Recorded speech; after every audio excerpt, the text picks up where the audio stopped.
এটাত মানে 600 কওঁ হয় কিন্তু মানে 600 নিদিয়ে হয় 500 দিয়ে হাঁহ কণী 15 টকা কৰি দিওঁ এটাত 15 টকা আজি আছো মই এখন ফাৰ্মত য'ত হাঁহ পালন কৰি আছে হাঁহ পালন কৰি তেখেতে এটা স্বাৱলম্বিতাৰ দিশত আগবাঢ়িছে আৰু হাঁহ পালন কেনেদৰে কৰিছে তেখেতে বৰ্তমান হাঁহ বিক্ৰী কৰি আছে বিক্ৰী কৰিব পৰা হৈও গৈছে তেখেতে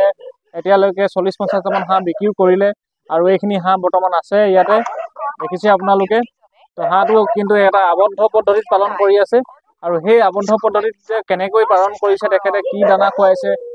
কিমান খৰচ হৈছে দানাখিনি খুৱাওঁতে এতিয়ালৈকে কিমান খৰচ হ'ল আৰু কেনেকুৱা ধৰণৰ বেনিফিট আছে কিমান দিন লাগে 1 কেজি ৱেট হ'বলৈ আৰু ক'ত বিক্ৰী কৰে গোটেই মাৰ্কেটখনৰ বিষয়ে সকলোখিনি মই আজি জানিবলৈ চেষ্টা কৰিম এজন দাদাৰ পৰা যিজন দাদাই ইয়াত এই হাঁহখিনি পালনত চোৱা চিতা সহায় কৰে আৰু তেখেতৰ পৰা জানিব বিচাৰিম আহক আপোনালোকে মোৰ এই ভিডিঅ'টো চাই থাকিব প্ৰথমৰ পৰা শেষলৈ আৰু যদি এই ভিডিঅ'টোৰ জৰিয়তে যদি কিবা এটা ইনফৰমেশ্যন আছে বুলি ভাবে বা কিবা এটা জানিবলগীয়া কথা আছে বুলি ভাবে তেনেহ'লে আপোনালোকে নিশ্চয় আপোনালোকৰ লগৰ ফ্ৰেণ্ডৰ লগত আপোনালোকে এই ভিডিঅ'টো শ্বেয়াৰ কৰি দিব আৰু অনুগ্ৰহ কৰি আসাম ফাৰ্মিং যিটো চেনেল আছে মোৰ এই ইউটিউব চেনেলটো ছাবস্ক্ৰাইব কৰি ল'ব আৰু ফেচবুকত যদি চাই আছে আপোনালোকে মোৰ পেজটো ফ'ল' কৰি দিব দাদা নমস্কাৰ দাদা আপোনাৰ নামটো আৰু এই ঠাইডোখৰ আপুনি জনাই দিবচোন প্ৰথম আমাৰ এডোখৰ হৈ গ'ল কুঠুৱা নগাঁও হয় আপোনাৰ নামটো কমল গগৈ তো ইয়াতে আপুনি হাঁহ কিমান মান পালন কৰি আছে এতিয়া আমি হাঁহ কমচে কম আছে আমাৰ 190টা মান আছে তো ইয়াতে হাঁহখিনি আপোনালোকে বৰ্তমান মানে ইয়াৰ ভিতৰতে মানে বেচিলো বাউণ্ডাৰীৰ ভিতৰতে আপোনালোকে পালন কৰি আছে নহয় জানো ইয়াৰ ভিতৰতে বেচিলো হয় ইয়াৰ ভিতৰতে বিক্ৰীও কৰিছে তো এই দানা এই বাউণ্ডাৰীটো মানে আপোনালোকে জেওৰা মাৰি লৈছে দেখিছেনে আপোনালোকে চব বেছি ডাঙৰ জেগা নহয় এইডোখৰ আপোনাৰ খুব বেছি আপোনাৰ বহলে আছে আপোনাৰ এইটো 20 ফুট মান বহল আছে দেখিছে মানে এইফালেও 20 ফুট মানে হ'ব তো এইটো জেগাডোখৰতে তেখেতে কি কৰিছে জেওৰা মাৰি লৈছে জেওৰা মাৰি কিনে আৰু ইয়াতে নেট লগাই দিছে এইবোৰ দেখিছে এইখন যিখন হয় আমাৰ হেৰিখন নেটখন এই নেটখন লগাই লৈছে আৰু নেটখন লগোৱাৰ পিছত এই ঠাইডোখৰতে তেখেতে হাঁহ পালন কৰি আছে আৰু ইয়াতে কৃত্ৰিমভাৱে মানে তেখেতলোকে পানী সুবিধাটো কৰি দিছে ইয়াত পুখুৰী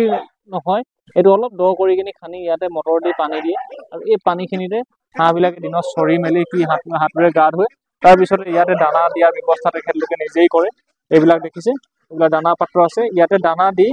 এই জেগাডোখৰতে আপোনালোকে ৰাখে অকল দানা 3 টাইম দিওঁ হয় দানা 3 টাইম দিয়ে আৰু এই জেগাডোখৰত আপোনালোকে দিনটো ইয়াতে ৰাখে নে মেলি দিয়ে ক'ৰবাত মুকলিকে নেমেলে সৰুৰে পৰা ইয়াতে ৰাখিছে হয় এই সৰুৰে পৰা ইয়াতে ৰাখিছে আৰু তেখেতে দানা মানে কেনেকুৱা ধৰণৰ দানা খুৱায় আপোনালোকে মানে কিনা দানা খুৱায় এইটো চিয়া মিলো আৰু এটা এইটো ৰাসায়নিক ৰাইচ পলিচটো খুৱায় মানে ৰাইচ পলিচটো আৰু যিটো আপোনালোকে কিনা দানা খুৱাইছে নেকি কিনা দানাও সেইটো খুৱাইছে মানে হাঁহৰ বাবে যিটো আহে হয় তো ধান নিচিনা অলপ দীঘল আহে হয় তেতিয়াহ'লে এইটো আপোনাৰ যিটো হাঁহখিনিক যে খুৱায় আপোনালোকে 3 বাৰ খুৱায় 3 বাৰ খুৱায় এতিয়া কিমান মাহ হ'ল হাঁহখিনি এইখিনি আপোনাৰ হ'ল এতিয়া 6 মাহ হ'ব 6 মাহ কণী পাৰিছে কিমান মাহৰ পৰা কণী পাৰিছে হাঁহখিনি মানে প্ৰথমৰ পৰা কিমান দিন হোৱাৰ পৰা কেইমাহৰ পিছত কণীখিনি পৰা ষ্টাৰ্ট কৰিছে হাঁহখিনি 6 মাহ লাগে 6 মাহ লাগে 6 মাহ বয়সৰ পিছৰ পৰা হাঁহ কণী পাৰিছে নহয় জানো 6 মাহ হৈ যোৱাৰ পিছত হাঁহে কণী পাৰিছে বুলি কৈছে এতিয়া বৰ্তমান কিমানটা কণী পাৰিছে মানে কিমানজনীয়ে কণী পাৰি আছে এতিয়া মাজতে পালো আমি 13টা হয় এদিনত হয় তাৰ 20টা আকৌ বন্ধ হৈ গ'ল হয় 20টা বন্ধ হৈ যোৱাৰ পাছত মানে এতিয়া আকৌ নতুন এতিয়া দিছে এতিয়া আকৌ ষ্টাৰ্ট কৰিছে মানে অলপ দিন আপোনালোকে 13টা 14টা তেনেকে পালে এতিয়া আকৌ ষ্টাৰ্ট কৰিছে মানে কিছুমানে পাৰিছে কিছুমানে নাই পৰা তেনেকুৱা হৈ আছে নহয় জানো এতিয়াৰ পৰা মানে কমপ্লিটলি পৰা ষ্টাৰ্ট কৰি গৈ আছে আৰু হয় গোটেইখিনি পাৰিব আৰু ইয়াতে আপোনাৰ মতা হাঁহো আছে যিহেতু দেখিছে আপোনালোকে মতা হাঁহ মানে এইখিনি হৈ গ'ল ডাঙৰ চাম এইজনীহেঁত আছে না এইজনীহেঁত ডাঙৰ আৰু এইখিনি ডেকেই আৰু এইখিনি কি আপোনাৰ পিয়ৰ লোকেল হাঁহ নে লোকেল হাঁহ ন পিয়ৰ লোকেল আৰু যিবিলাক পোৱালি আপোনালোকে কিনি আনিছিলে নে ঘৰতে উমনি দি উলিয়াই উমনি দিছিলে এইটো আমাৰ মানে লোকেল কণী পোৱালি দি কিনি মানে ঘৰত উলিয়াইছিলে নে কিনি আনিছিলে সেইখিনি কিনি আনিছিলে পোৱালিখিনি এইটো ওলোৱা ওলোৱা মানে নিজৰ ঘৰত উলিয়াইছিলে এই মেচিনত দি কিনে উলিয়াইছিলে ন লোকেল কণী আনি হয় হয় আৰু পিয়ৰ লোকেল হয় আৰু এতিয়া বৰ্তমান আপোনালোকে এইখিনি এতিয়া বিক্ৰী কৰিছে নাই ইয়াৰ পৰা 40টা মান বিক্ৰী কৰিছিল বুলি আপুনি জনাইছে হয় এই 40টা মান যে বিক্ৰী কৰিছে আপোনালোকে কেনেধৰণে বিক্ৰী কৰিছে দামটো এইটো কোনোবা 600 কোনোবা 500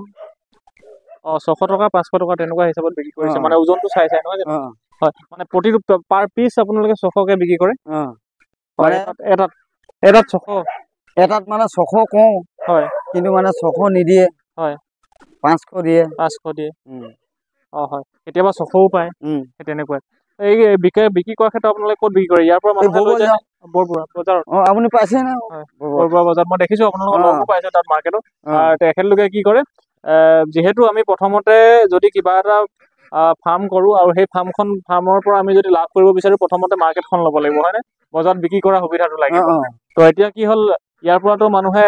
নিব বুলি আশা কৰি বহি থাকিব নোৱাৰে ঘৰৰ পৰা আহি লৈ যাব বুলি তো তেখেতলোকে কি কৰে বজাৰত গৈ ডেইলি মানে যিটো দেওবাৰে য'ত বজাৰ লাগে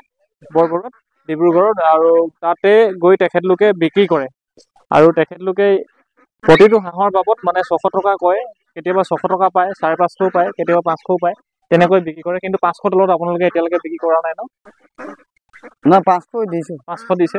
500 তলত দিয়া নাই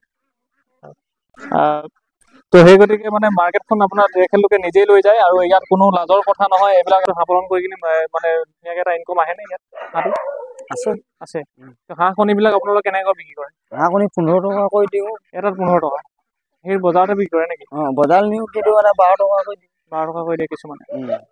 হয় হাঁহ কণীও বিক্ৰী কৰে হাঁহ কণী বিক্ৰী কৰিও লাভ কৰিব পাৰি হাঁহৰ দ্বাৰা এই হাঁহ পালন কৰি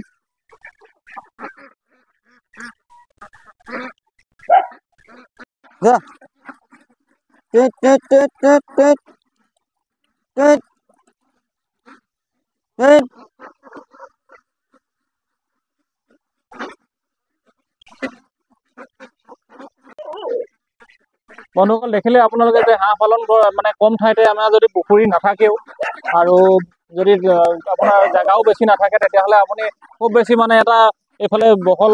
যদি 30 ফুট বা 25 ফুট বা 20 ফুটো থাকে বা দীঘলেও তেনেকৈ থাকে এই এটা কম মানে 600 700 বা 1000 স্কোৱাৰ ফুটৰ ভিতৰত আপোনালোকে হাঁহ পালন কৰিও আপোনালোকে স্বাৱলম্বী হ'ব পাৰে দেখিছেনে এনেকৈ আপোনালোকে কৰিব পাৰে একদম কম খৰচতে যিহেতু আপোনাৰ জেগাও যদি নাথাকে অসুবিধা নাই আৰু পুখুৰীও যদি নাথাকে অসুবিধা নাই ইয়াতে এনেকৈ অলপ দ গাঁত এটা কৰি দিছে তেখেতলোকে কোনো ধৰণৰ পকাও কৰা নাই ইয়াতে দেখিছে